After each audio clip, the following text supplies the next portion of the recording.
la pantalla. Y bueno,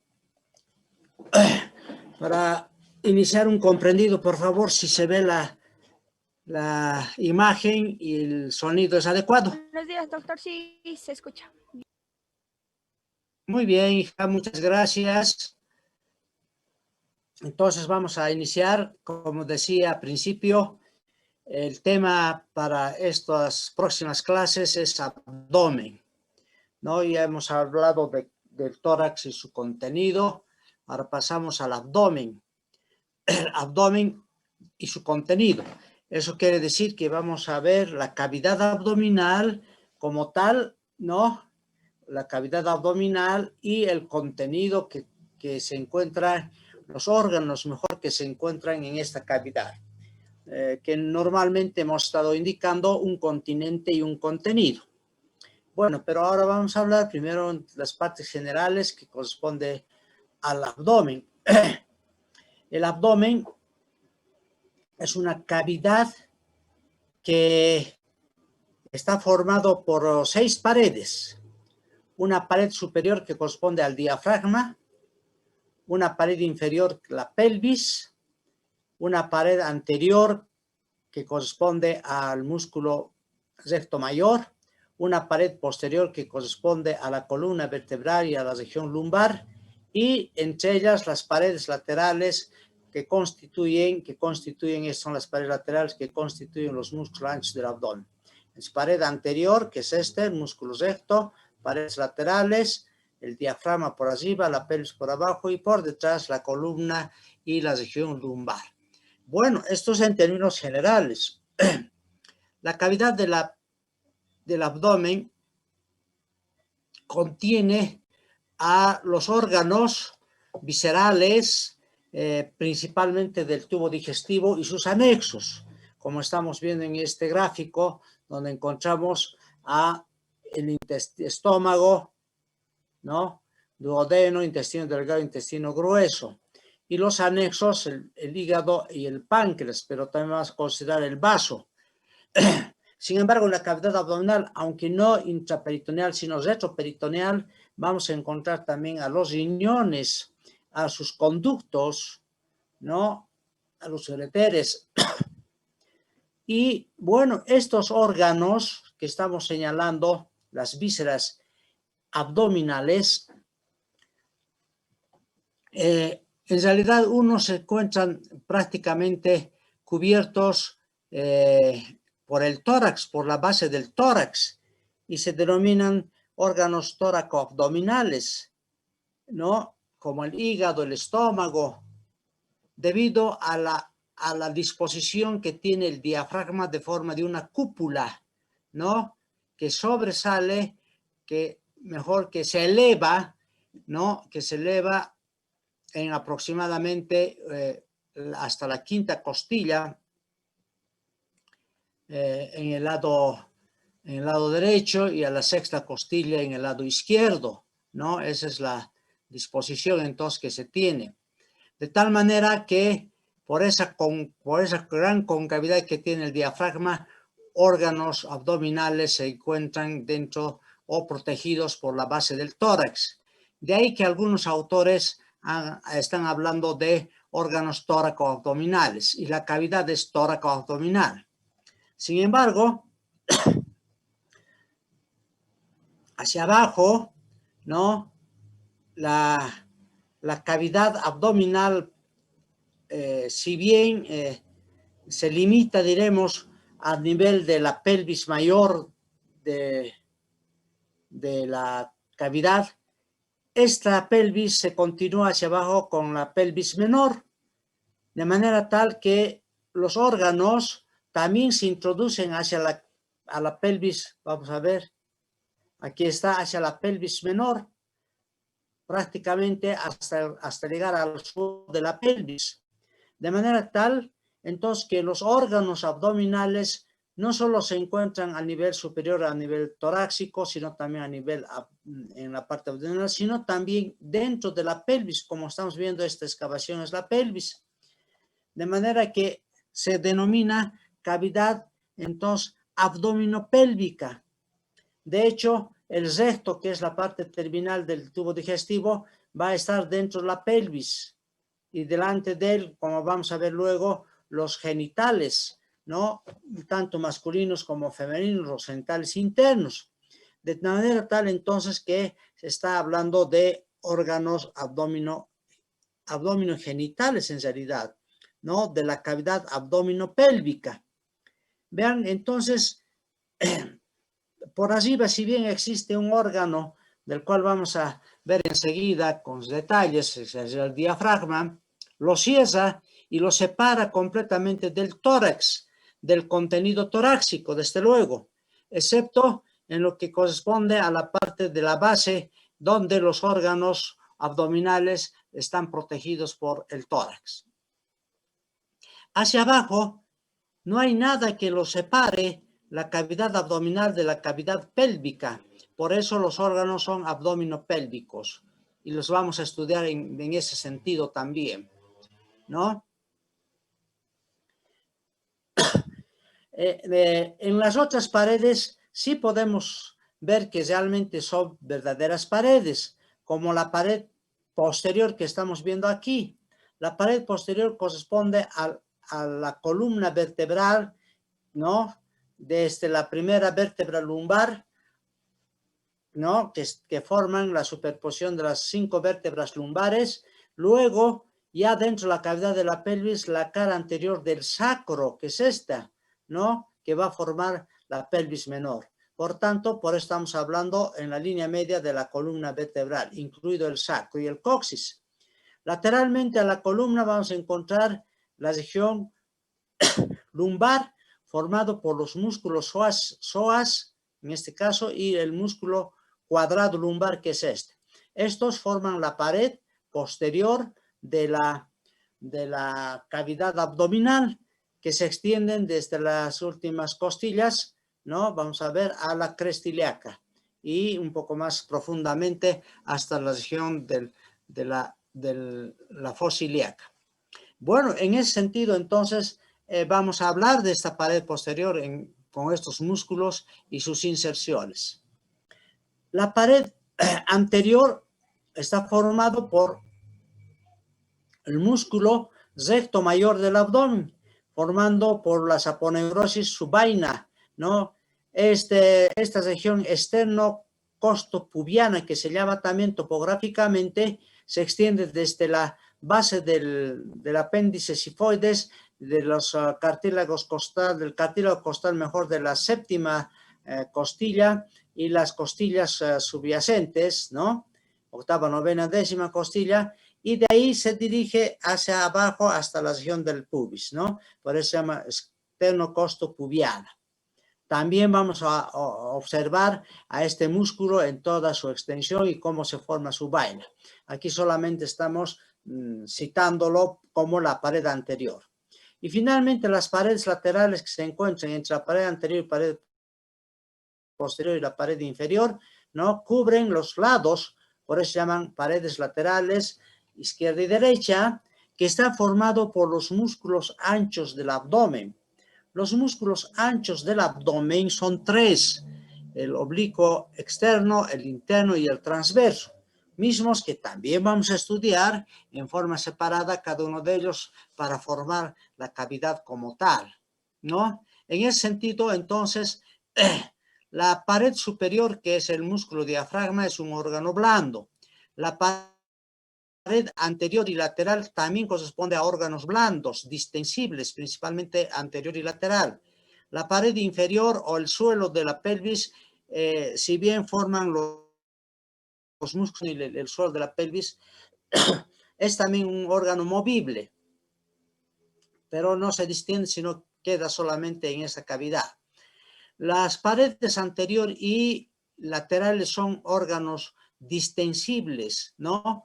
Tomando en cuenta las características fisiológicas o patológicas.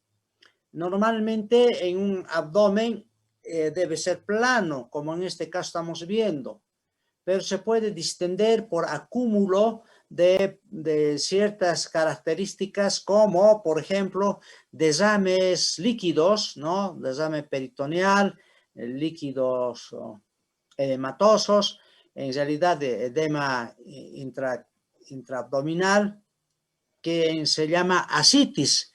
Entonces el acúmulo de líquido hace de que se distienda el abdomen. El hecho de que también exista gran cantidad de aire en el abdomen, un neumoperitoneo o un desame sanguíneo, un hemoperitoneo, todo eso están indicándonos que hay distensión. Pero también eso es patológico. Y fisiológico diremos que son los casos de obesidad, ¿no? Aunque ya la obesidad no es tan fisiológico, ¿no? Pero ahora la obesidad, entonces, en el individuo gordo, entonces el abdomen se va distendiendo por también la distensión, el tamaño del agrandamiento y engrosamiento de sus vísceras que se tiene dentro de la cavidad. Bien, otra función fisiológica de distensión abdominal corresponde circunstancialmente a las mujeres en el embarazo. El embarazo entonces permite que se distienda entonces la cavidad, las paredes del abdomen. Estoy hablando de la pared anterior y de las paredes laterales, ¿no? Eso hace que entonces que haya deformación de un abdomen globoso, de un abdomen abombado. Normalmente la cavidad del abdomen, esta es la cavidad, ¿no? Por detrás la columna, por delante los músculos rectos, lateralmente los músculos anchos y aquí están las últimas costillas también que están formando. Bueno, esta es la cavidad. Esta cavidad normalmente es más alto que ancho, pero cuando hay una distensión abdominal, ya sea fisiológica o sea patológica, entonces esta diferencia se acorta, siendo el diámetro transversal mayor inclusive que el diámetro vertical, ¿no? Bueno, aquí tenemos la cavidad abdominal, por arriba el diafragma, ¿no? Hacia abajo ya la pelvis, y en esta cavidad presenta interiormente una formación serosa que se divide en dos hojas, una hoja parietal y una hoja visceral. La hoja parietal que estamos viendo aquí, que eso es de lógica, va a cubrir las paredes, en este caso la pared anterior, ¿no? A los músculos de la pared anterior, lateral, al diafragma por allí va, ¿no? Luego la pared posterior, separado de esa manera a los órganos retroperitoneales y finalmente hacia la cavidad de la pelvis, igualmente formando los fondos del saco recto vesicales, tanto en el hombre como en la mujer, el recto uterino, o recto vaginal también, como vamos a ver, el fondo del saco de Douglas. Pero eso vamos a ver más adelante. Lo que estoy indicando es que el peritoneo, la serosa peritoneal o el peritoneo que se llama, cubre las paredes de toda la cavidad, ¿no? Es el peritoneo parietal. El otro, la formación visceral, el peritoneo visceral, cubre a las vísceras. Por ejemplo, aquí tenemos al hígado, al estómago, al intestino grueso, al intestino delgado, parte al recto. Bueno, y así vamos a nombrar muchos órganos que lo cubre adheriendo a la superficie. Prácticamente se convierte en la primera capa de la constitución de estos órganos, la capa serosa, ¿no? Bueno, y en ellas vamos a observar una serie de formaciones o cavidades que se constituyen dentro de la inserción de tanto de sus ligamentos, sus mesos, ¿no? Los epiplones, etcétera, que vamos a ir formando por este peritoneo, por esta hoja serosa, el peritoneo visceral. Con esta consideración general que tenemos ahora de la cavidad abdominal, vamos a hablar entonces de sus paredes para entrar luego a su contenido, que vuelvo a repetir, corresponde entonces a un contenido abdominal y un contenido pelviano, por eso abdomino pélvico. Algunos órganos hacia arriba cubiertos por el tórax, los órganos tóraco-abdominales, vuelvo a repetir, ¿no? Bien, en ese sentido entonces vamos a hablar de las paredes de la cavidad abdominal. Y tenemos inicialmente el diafragma. El diafragma es este, ¿no? Hemos dicho, tiene la forma de una cúpula, es un órgano muscular, plano, ancho y delgado, que se extiende en la base del tórax, separando la cavidad torácica de la cavidad abdominal. Aunque esta separación no es completa, ya que el diafragma permite el paso de algunos órganos viscerales y los vasos y nervios correspondientes, que vamos a ir hablando ahora en la descripción. Entonces, el diafragma, algunos autores dividen en dos partes, un diafragma derecho que es un poco más alto y un diafragma izquierdo, ¿no? Entonces, un hemidiafragma derecho y un hemidiafragma izquierdo. Pero nosotros vamos a considerar todavía como un todo el diafragma, y en sus relaciones vamos a destacar esta diferencia.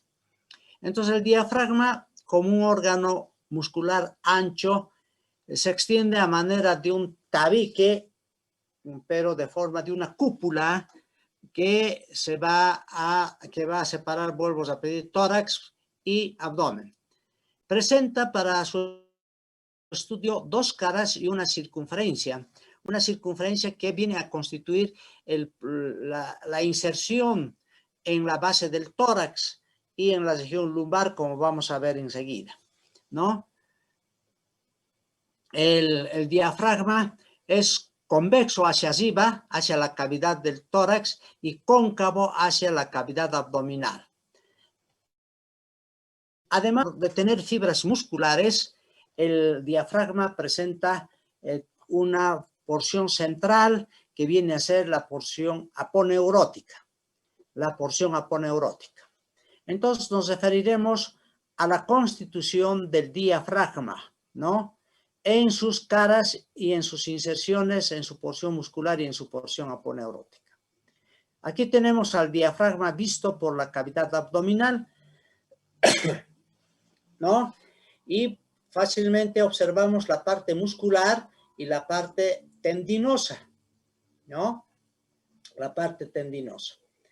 Entonces, hemos dicho que el diafragma tiene una circunferencia que viene a ser del tórax.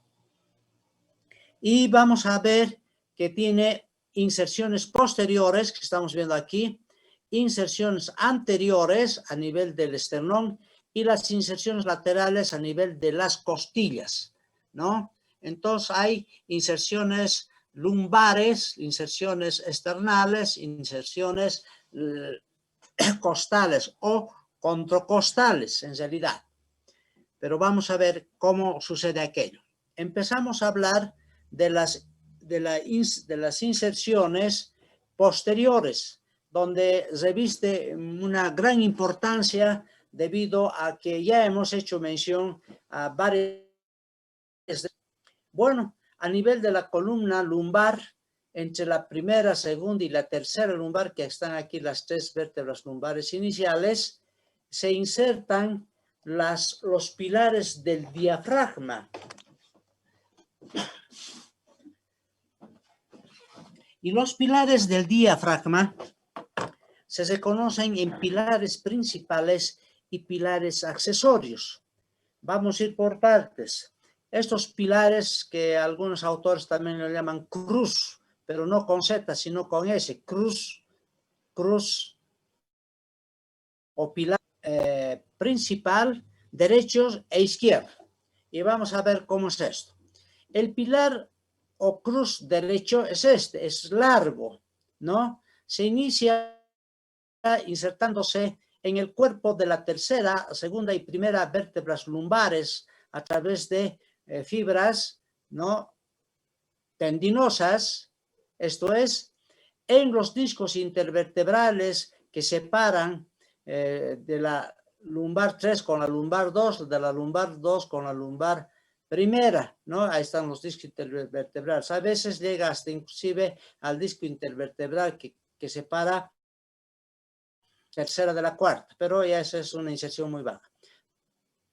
La inserción es cuerpo de la tercera, segunda y primera lumbares y los discos intervertebrales que los separan. Estamos hablando del pilar derecho que está a cada lado de la línea media, en la cara anterior de los cuerpos vertebrales. Desde aquí sus fibras se dirigen hacia arriba, como están viendo ustedes, ¿no?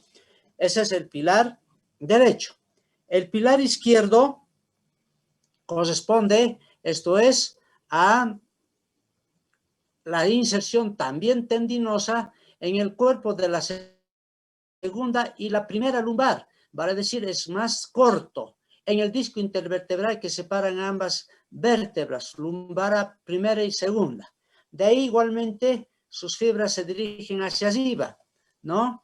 Algunas fibras internas se entrecruzan en la línea media, que son pequeñas, prácticamente le forman una especie de canal. Vamos a ver a un órgano importante que pasa por acá.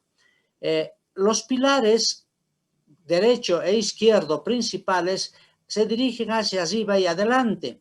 Sus fibras tendinosas se entrecruzan delante de la aorta, porque este es el orificio de la aorta, ¿no? Y luego de entrecruzarse van a dar origen a las fibras musculares, ¿no? Las fibras musculares que van a cruzar de derecha a izquierda, de izquierda a derecha, y van a formar otro orificio, el orificio esofágico.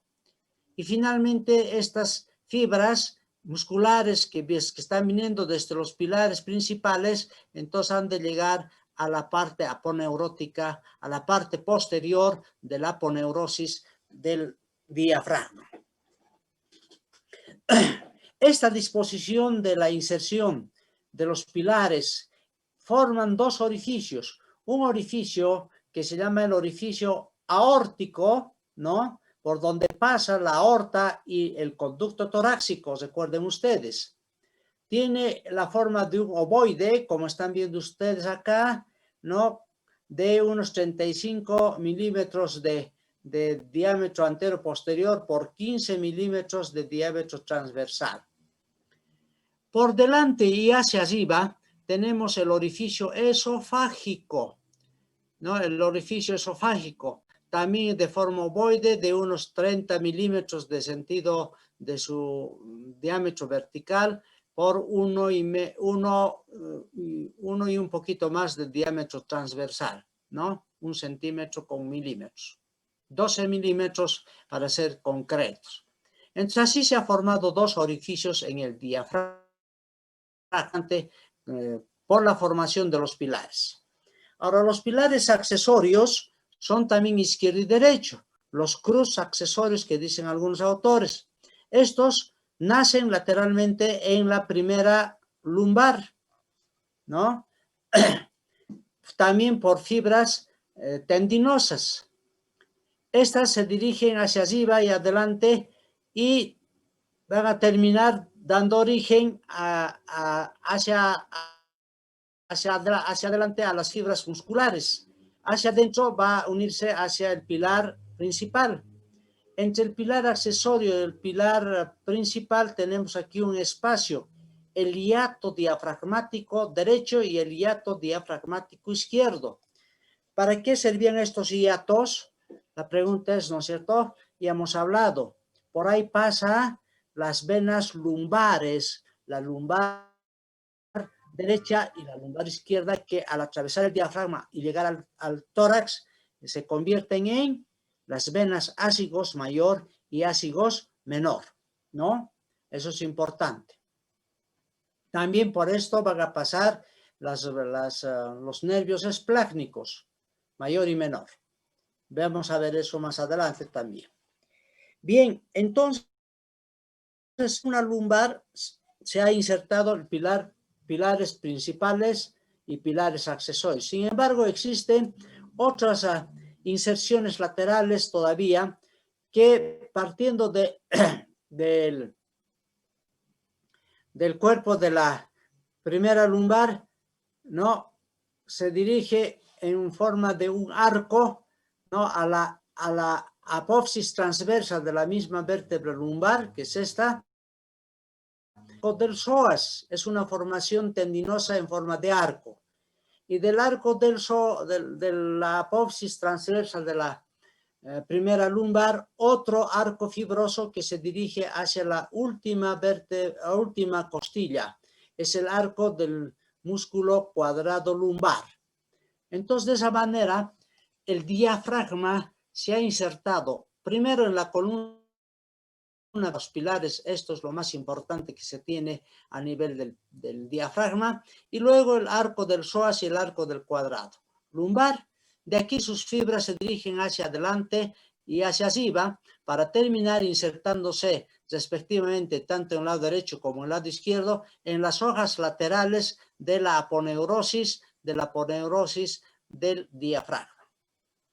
Esto ha sucedido entonces en sus inserciones posteriores.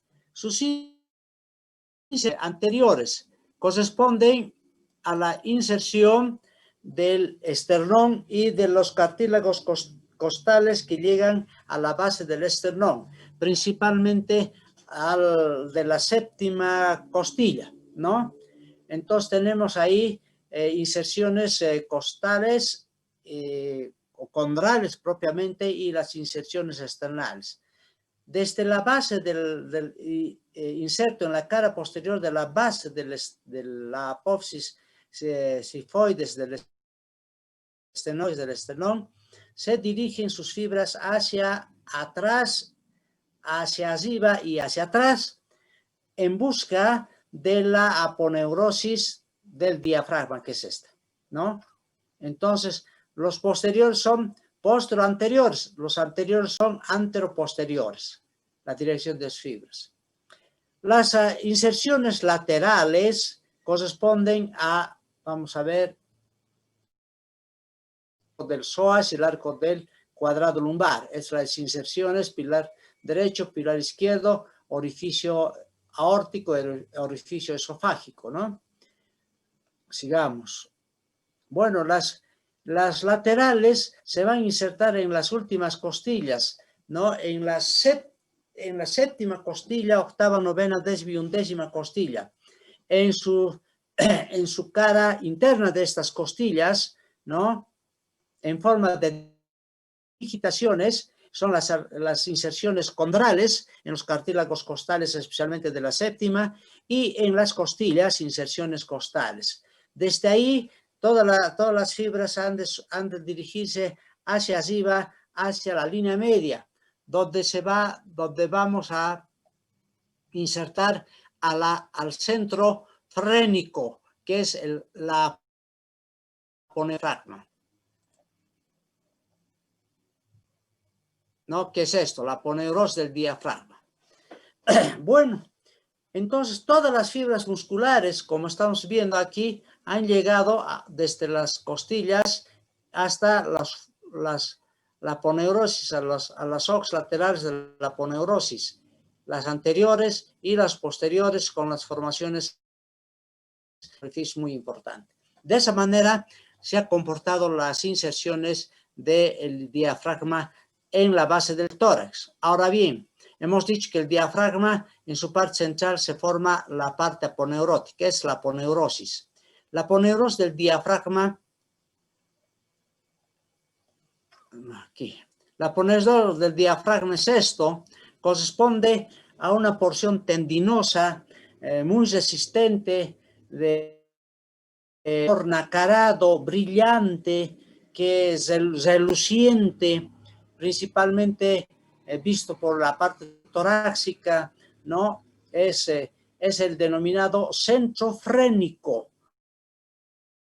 Por estas características que se refleja a manera de un espejo, Van Helmont, un anatomista, de forma, y se conoce también con el nombre de espejo de Van Helmont por esa razón. Bueno, esta parte aponeurótica, el espejo de Van Helmont, estaba formada con 3 hojas a manera de un trébol de 3 hojas, con una hoja anterior y 2 hojas laterales. La hoja anterior, que es más ancha que las hojas laterales, ¿no? A la hoja anterior van a venir a terminar las fibras musculares externales y a las hojas laterales las fibras costales y las posteriores las fibras lumbares, ¿no? De esa manera, entonces, la aponeurosis, que está formado por fibras tendinosas de diversa dirección, constituyen una característica importante. Aquí van a venir a terminar para distribuirse en el diafragma los nervios frénicos, ¿no? El frénico derecho y el frénico izquierdo. De ahí que entonces estamos hablando de el centro frénico, ¿no?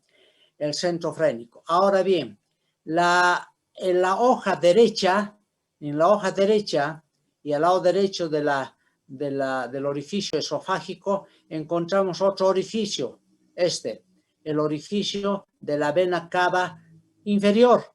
El orificio de la vena cava inferior es un orificio cuadrilátero de ángulos redondeados de unos 20 milímetros de diámetro, ¿no?